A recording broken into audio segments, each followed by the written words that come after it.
What is going on, everybody, and welcome back to episode number 2 today of our Premier YouTubers Tournament Champions League edition. And like I just mentioned, this is episode number 2.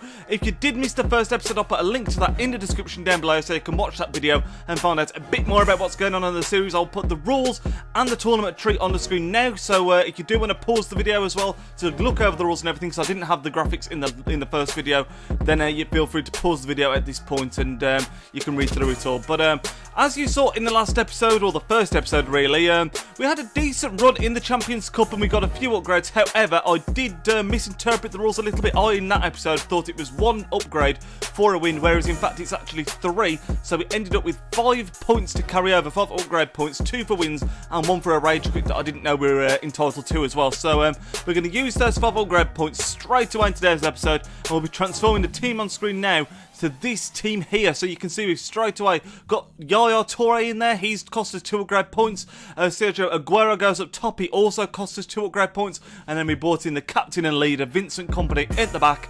And that uses up our final upgrade points. I also didn't realise in the first episode that you don't have to go through all the gold players. You can just go to any gold player you want. So we're going to be doing quite a lot of improvements in today's episode. But without any further ado, we're going to jump into the first game. If we can smash this over 20 likes, that'd be amazing. But like I just said, let's jump into the first game of our Champions Cup run, lads. So today's video, lads, is actually going to be done in a post-commentary style, something that I thought would suit this series better just because there's so many games going on in today's episode. But you can see the first opponent we come across in the first round of the cup is a 3-4-3. I always fancy myself against 3 at the back, but he did have in full Miroslav Klose, who was one to watch out for. But truth be told, we absolutely destroyed this guy in the first round. We get our first goal through a penalty, 30 minutes in. Aguero slots it in after Navas did really well. A couple of ball rolls, then just hammering it in across the keeper to the left of the keeper. He then wins the ball back here well, finishes it at the near post, and Aguero is off to an absolutely stunning start. And like I say, we absolutely destroyed this guy straight away here.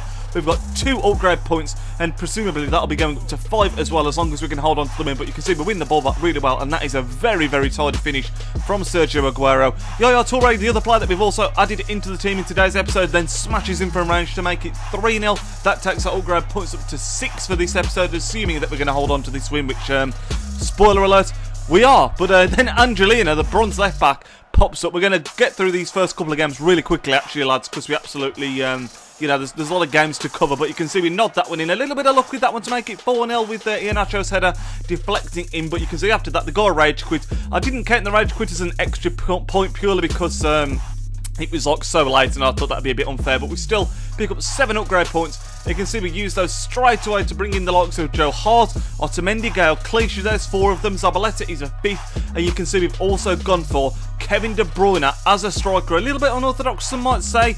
But for me, he plays incredibly well at striker. And that was 6 of the upgrade points. We did have 1 more left. But for the next upgrade that I wanted to do, it involved changing formations. And so for that reason, we literally just left it as it was because I didn't want to have to change a couple of players. We'd have ended up having like a left mid or a right mid in centre mid basically. But we then go into the second round where you can see we're playing a much stronger team in my opinion. This one a 4-3-3, much better formation. And he's also got informed Steve Mandanda in goal with a training card. And this game was a lot more difficult. You can see Thomas Muller, a player that I don't rate particularly a lot on FIFA. I can never do well with him myself. Puts this goal 1-0 up in the 45th minute. And he then doubles his advantage here. Absolutely great, like, incredible strength from Benzema. Clichy there wants slapping because he just absolutely got bullied off the ball by Benzema.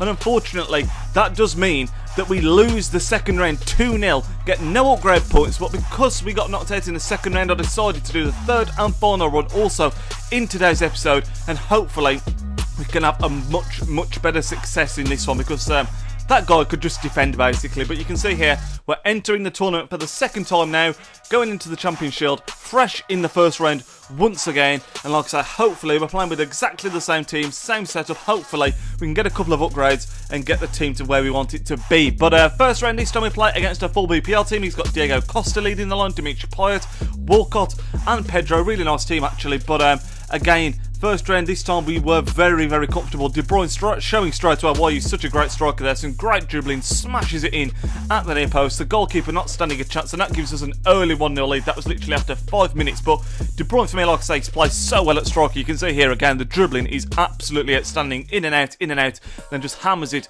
across the keeper. This guy does actually pull one back. He went a bit laggy at this point in the game, and he does get a nice finish away with Diego Costa. Joe Hart not standing a chance of stopping that one.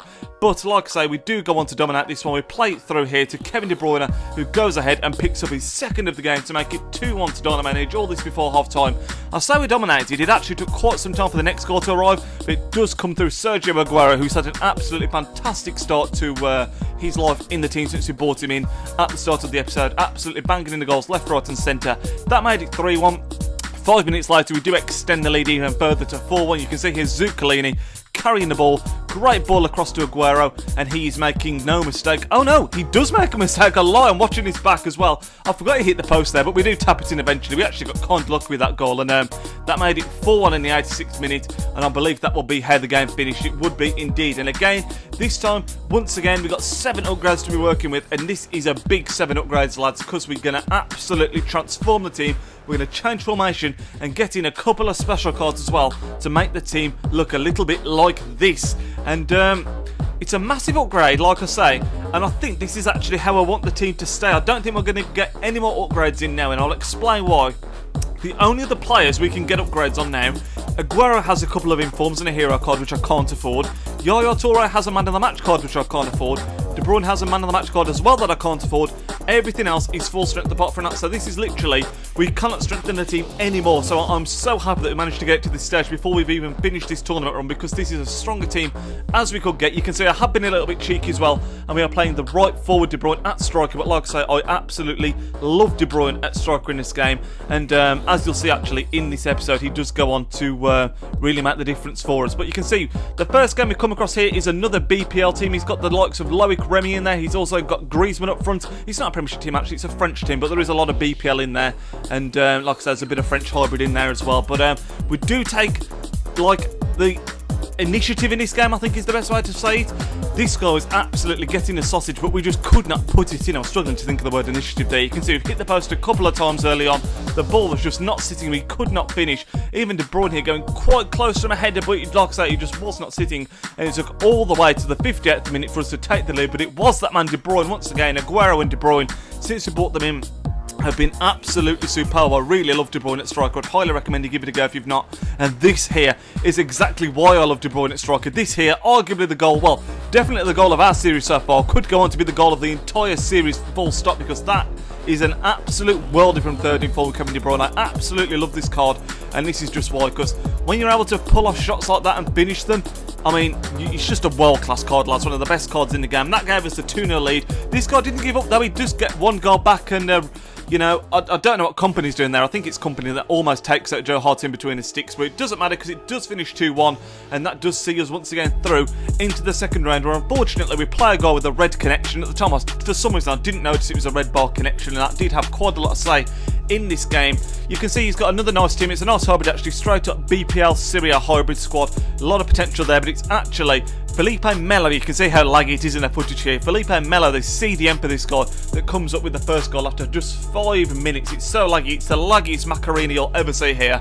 But yeah, that puts us 1-0 behind. And then in the 35th minute, Cheick Tiote comes up with an absolute belter as well. So the two CDMs for this guy, Cheick Tiote and Felipe Melo, are the two people that have given him the lead, and there's not a lot you can do when it's like that. But a bit of sloppy play from this guy lets us back into the game. You can see Sergio Aguero wins the ball back, and then Raheem Sterling, you can see through the lag again. What an absolute godly finish that is from the informed Sterling. Really nice card as well. Not usually the greatest finisher. He finished that one well, but he's just so quick and so weaving. Like I say, that is just an absolutely crazy finish. So that made it 2-1, and at that point the game changed. You can see it's still super laggy, but we really had the initiative here, and we managed to pull it back to 2-2 in the 77th minute. It took a lot of time, but we were all over the guy, and we did have a chance right at the end to win it. You can see Aguero couldn't quite get his header right there, falls straight into the keeper's arms, and then even more so here, great play from Fernando, tries to cut it back, for some reason it misses De Bruyne, I think it is, and falls into the keeper's arms, and that means we go into extra time, but in extra time we absolutely blow this guy out the water. We go 3-2 up here. Sergio Aguero, really nice finish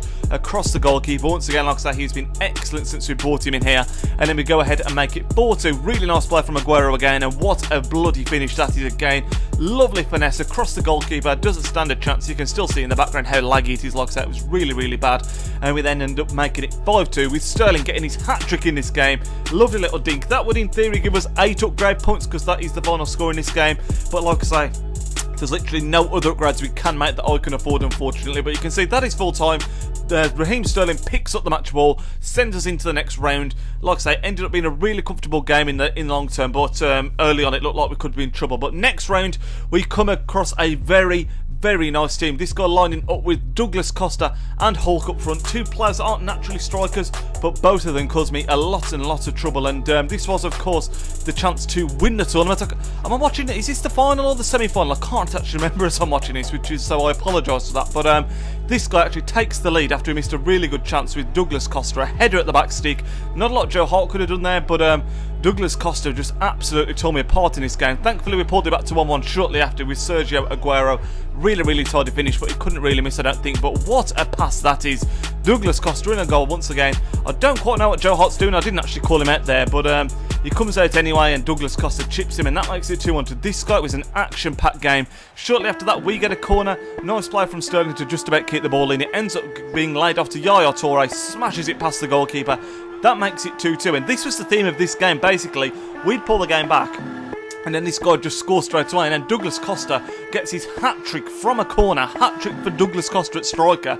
Can't believe he nodded in a corner there, but once again, we pull the game straight back in the 45th minute. Raheem Sterling finishing this one very nicely. Like I say, his finishing isn't always the best, but I do think at the moment on FIFA, finessing at the near post is something that does seem to work for a lot of players. But second half comes round, and this guy absolutely turns it up, lads. He hits the post a couple of times, really unlucky. A decent save here from Joe Hart as well, from Teixeira. I think that was who we subbed on at half-time, but we get really lucky because from his resulting corner we get the break. De Bruyne has just about got enough pace to get away from his man and hold him off, and he's obviously going to have the pass because he's just an absolute god. Puts Fernando in. Benito, that's Fernando. He finishes it really nicely, but that was made possible by De Bruyne holding off the defender. Pass was inch perfect, and then Fernando makes it 4-3. I think that makes the score. We then managed to palm more misery on top of this guy. Lovely little run from De Bruyne here, absolutely tearing him apart. The keeper saves that one, but like I say, we were just piling on him at this point. It was a miracle that we didn't score before this, but what a goal this is. Raheem Sterling, great improvised finish. His shot he saved at the near post at first, but that bicycle kick, it may not be the most impressive technique-wise, but it was just such a reflex finish, man. It looked like the chance had gone, and 1 second he was on his backside after missing, the next second he's just flying through the air in a bicycle kick. It was absolutely crazy. Really nice finish as well. That made the game 5-3, and that would be how the game would finish. I'm pretty sure that was the final as well. That means that we have won the Champions Cup. That again would entitle us to another 8 upgrade points. So I don't think we could have got the team any stronger. We would, if I could afford it, we could have definitely unlocked the best possible Man City squad. But literally, like I say, I can't afford to get the man of the match, De Bruyne, or Yaya Toure, or Inform Aguero on top of what we've already got. So unfortunately, well, not unfortunately, because I still think the team's very strong, but unfortunately we can't get it to its full capacity. But still, we've got a very strong team. We win the Champions Cup, and we are now going into the knockout stages against Richley, which will be in the next Premier video, which I'm thinking is probably going to be later this week, hopefully. You can see on the screen now again, this is the team as it lines up. So to go through it, we've got regular Joe Hart in goal, Clichy at left back, Zabaleta at right back. We've then got Company, the captain, in at centre back next to Inform Otamendi. A midfield 3 of Yaya Toure, Fernando and Fernandinho, and then a front 3 of Cam in form. I think it's first in form Raheem Sterling, it's third in form Kevin De Bruyne playing at striker, even though he's a right forward on 7 Chem, and then he upgraded Sergio Aguero. But thank you very much for watching, lads. If you did enjoy it, like I said, make sure to smash the thumbs up button. Let me know what you think of this team, what upgrades you might have done differently with the amount of coins that I had, and yeah, general feedback is always appreciated. And I will speak to you all, lads, in tomorrow's video, which I think is going to be a squad builder. Have a good day. Nidge out. Yo, he's Nidge, plays with big games and player reviews are getting insane. He entertains while he elevates, his video quality resonates. On career mode, he got lots of vids, uploading off and he's rocking it. He's got the confidence in all his commentaries. Videos range, they often vary. Got need for speed and a road to glory. Just watching vids and you know the story. The content is underrated, I'm understating, so don't ignore the like and subscribe button to support the channel that keeps running. It takes 1 second, like it's free, it costs nothing. Peace.